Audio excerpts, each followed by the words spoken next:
ತಿರುಪತಿಯ ಶ್ರೀವಾರಿ ಲಾಡು ಬಗ್ಗೆ ಚರ್ಚೆ ಬಹಳ ಜೋರಾಗಿದೆ. ಇರ್ಲಿ, ನಿಜಾಂಶ ಹೊರಬರ್ಲಿ ಅಂತ ಕಾಯ್ತಾ ತಿರುಪತಿ ಲಾಡು ಇದರ ಇತಿಹಾಸವನ್ನ ತಿಳ್ಕೊಳ್ಳೋಣ. GI ಟ್ಯಾಗ್ ನ 2008ರಲ್ಲಿ ಪಡ್ಕೊಂಡಿರೋ ತಿರುಪತಿ ಲಾಡು ಇದನ್ನ ಮೊಟ್ಟ ಮೊದಲ ಬಾರಿಗೆ ನೈವೇದ್ಯಕ್ಕಿಟ್ಟು ಭಕ್ತರಿಗೆ ಪ್ರಸಾದವಾಗಿ ಕೊಟ್ಟ ದಾಖಲೆ ಅಂತ ನಮಗ್ ಸಿಗೋದು ಆಗಸ್ಟ್ 2, 1715. ಅಂದ್ರೆ ಈ ದಿನಾಂಕದವರೆಗೂ ಅದ್ರ ಬಗ್ಗೆ ಎಲ್ಲೂ ಉಲ್ಲೇಖ ಇರಲಿಲ್ಲ, ದಾಖಲಾಗಿರ್ಲಿಲ್ಲ. ಇನ್ನು 1940ರಿಂದ ಲಾಡು ಹೀಗೆ ಇದೆ. ಅದಕ್ಕೂ ಮುಂಚೆ 6 ಬಾರಿ ಬದಲಾಗಿ ಕೊನೆಗೆ ಉಳ್ಕೊಂಡಂತಹ ಬೆಸ್ಟ್ ರೆಸಿಪಿ ಇವತ್ತಿನ ಈ ರುಚಿ ಮತ್ತು ಆಕಾರದ ಲಾಡು. ಇನ್ನು ಶಾಸನಗಳ ಪ್ರಕಾರ ಲಾಡುವಿನ ಅಸ್ತಿತ್ವ ಅಂತ ತಗೊಂಡ್ರೆ ಇದರ ಮೊದಲ ಉಲ್ಲೇಖ 1480ರಲ್ಲೇ ಆಗಿದೆ ಗೊತ್ತಾ. ಆದ್ರೆ ಮನೋಹರಂ ಅನ್ನೋ ಹೆಸರಿನಲ್ಲಿ. ಇವತ್ತಿನ ತಿರುಪತಿ ಲಾಡು ಹಿಂದಿನ ರೂವಾರಿ ಕಲ್ಯಾಣಂ ಅಯ್ಯಂಗಾರನ್ನವರು. ಇನ್ನು ಇವರೇ ಸಿಹಿ ಪ್ರಸಾದವನ್ನ ಹಂಚೋ ಪದ್ಧತಿಯನ್ನ ಪ್ರಾರಂಭ ಮಾಡಿದ್ದು. ಇನ್ನು ತಿರುಪತಿ ಲಾಡುವಿನ ರೆಕಾರ್ಡ್ ಬ್ರೇಕಿಂಗ್ ಸೇಲ್ ಆಗಿದ್ದು 2018ರ ಬ್ರಹ್ಮೋತ್ಸವದ ಸಮಯದಲ್ಲಿ ಒಂದೇ ದಿನ 5,13,566 ಲಾಡುಗಳು ಮಾರಾಟವಾಗಿದ್ವು ಗೊತ್ತಾ. ಅಂದಾಜಾಗಿ ವಾರ್ಷಿಕ 300 ಕೋಟಿ ರೂಪಾಯಿ ಆದಾಯ ತಿರುಮಲ ತಿರುಪತಿ ದೇವಸ್ಥಾನಕ್ಕೆ ಲಾಡು ಸೇಲ್ಸ್ ಇಂದಲೇ ಬರುತ್ತೆ.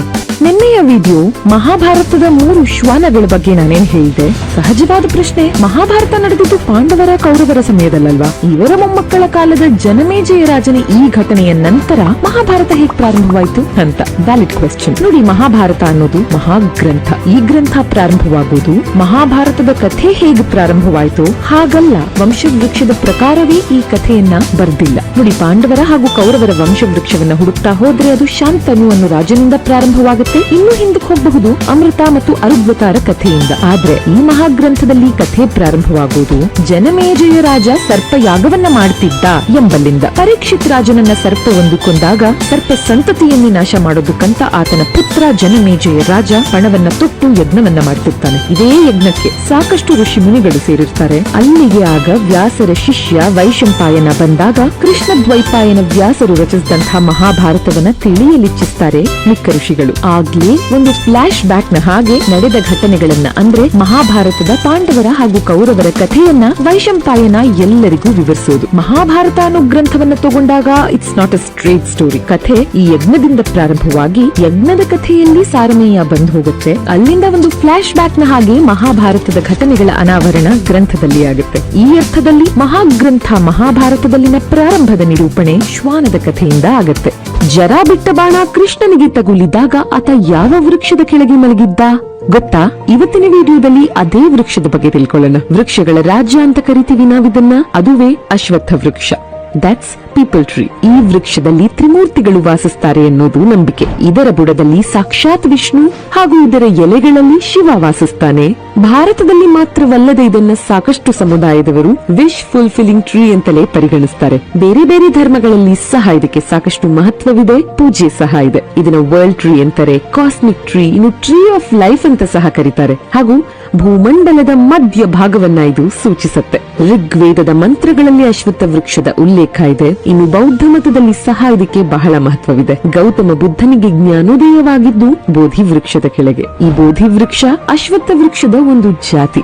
ಸಾಕ್ಷಾತ್ ಕೃಷ್ಣ ಅಶ್ವತ್ಥ ವೃಕ್ಷವನ್ನ ಹೇಗೆ ವರ್ಣಿಸಿದ್ದಾನೆ ಗೊತ್ತಾ? ಅಶ್ವತ್ಥ ವೃಕ್ಷಕ್ಕೆ ಆದಿಯೂ ಇಲ್ಲ, ಅಂತ್ಯವೂ ಇಲ್ಲ.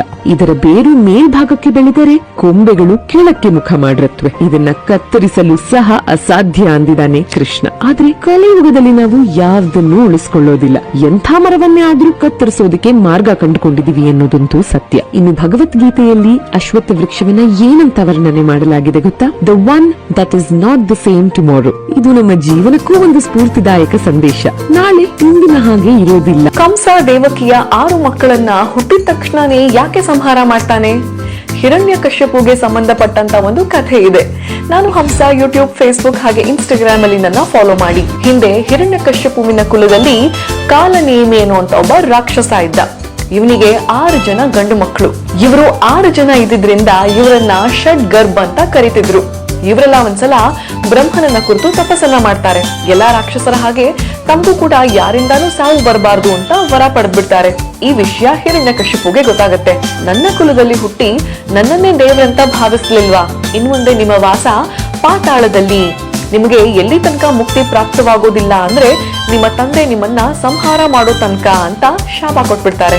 ಮುಂದಿನ ಜನ್ಮದಲ್ಲಿ ಇದೇ ಕಾಲನೇಮಿ ಕಂಸನಾಗಿ ಹುಟ್ಟುತ್ತಾರೆ.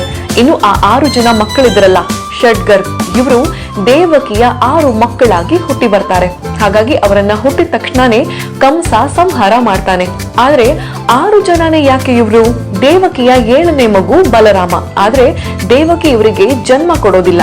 ದೇವಕಿಯ ಗರ್ಭದಿಂದ ರೋಹಿಣಿಯ ಗರ್ಭಕ್ಕೆ ಈ ಮಗು ವರ್ಗಾವಣೆ ಆಗ್ಬಿಡುತ್ತೆ. ಅದಾದ್ಮೇಲಿಂದ ದೇವಕಿ ಜನ್ಮ ಕೊಡುವಂತ ಮಗುನೇ ಕೃಷ್ಣ. ಕೃಷ್ಣನನ್ನ ಪಡ್ಕೊಳ್ಬೇಕಿದ್ರೆ ನಮ್ಮೊಳಗಿರುವಂತ 6 ಅನರ್ಥಗಳು, ಕಾಮ, ಕ್ರೋಧ, ಲೋಭ, ಮೋಹ, ಮದ, ಮತ್ಸರ, ಇದನ್ನೆಲ್ಲ ಸಂಹಾರ ಮಾಡಿದ್ರೆ ಮಾತ್ರ ಕೃಷ್ಣ ಬರ್ತಾರೆ.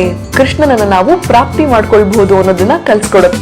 ಸೀತೆಯ ಬಾಲ್ಯದ ಬಗ್ಗೆ ಅಥವಾ ಸೀತೆಯ ಜನನದ ಬಗ್ಗೆ, ಅವಳ ಜನನದ ಬಗ್ಗೆ 2-3 ವರ್ಷನಿದೆ. ಉತ್ತರಾಖಂಡದಲ್ಲಿ ಸ್ವಲ್ಪ ಕತೆ ಬರುತ್ತೆ.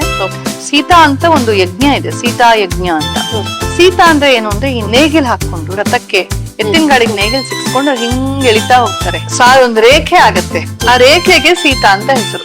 ಈ ಯಜ್ಞವನ್ನ ಸೀತಾ ಯಜ್ಞ ಅನ್ನೋದು ವೇದಕಾಲದ ಯಜ್ಞ. ಸೀತಾ ಯಜ್ಞ, ರುದ್ರ ಯಜ್ಞ, ಹಲವಾರು ಯಜ್ಞಗಳಿದೆ. ಈ ಯಜ್ಞವನ್ನ ಜನಕ ಮಹಾರಾಜ ಮಾಡ್ತಿದ್ದ ಅಂತ.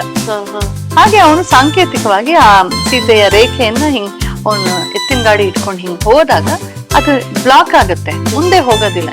ಇಲ್ಲ, ಹೂಳಿ ಚೆನ್ನಾಗಿರೋ ಭೂಮಿಯಲ್ಲಿ ಯಾಕೆ ಆಗ್ತಿಲ್ಲ, ಕಲ್ಗಿಲ್ ಇದೆಯೇನೋ, ಬಂಡೆ ಇದೆಯೇನೋ ಅಂತ ತೆಗೆದು ನೋಡ್ರೆ ಅಲ್ಲೊಂದು ಪೆಟ್ಟಿಗೆ ಸಿಕ್ಕತ್ತೆ. ಆ ಪೆಟ್ಟಿಗೆಯಲ್ಲಿ ಒಂದು ಮಗು ಇರುತ್ತೆ. ಅದು ಪ್ರಶಸ್ತವಾದ ಬ್ರಾಹ್ಮಿ ಮುಹೂರ್ತದಲ್ಲಿ, ಒಳ್ಳೆಯ ಶುಭ ದಿನದಲ್ಲಿ, ಒಳ್ಳೆ ಶುಭ ಲಗ್ನದಲ್ಲಿ, ಸೀತಾ ಯಜ್ಞದ ಪ್ರಾರಂಭೋತ್ಸವದಲ್ಲೇ ಸೀತೆಯ ಗೆರೆಯಲ್ಲೇ ಅವಳು ಸಿಕ್ಕಿದ್ಲು, ಹೆಣ್ಮಗು. ಅವಳನ್ನ ಲಕ್ಷ್ಮೀ ಸ್ವರೂಪಿಣಿ ಅಂತ ಹೇಳಿ ತುಂಬಾ ಪ್ರೇಮದಿಂದ ತನ್ನ ಮಗಳಾಗಿ ರಾಜ ಬೆಳೆಸಿದ. ಅವಳಿಗೆ ಸೀತಾ ಅಂತಲೇ ಹೆಸರು.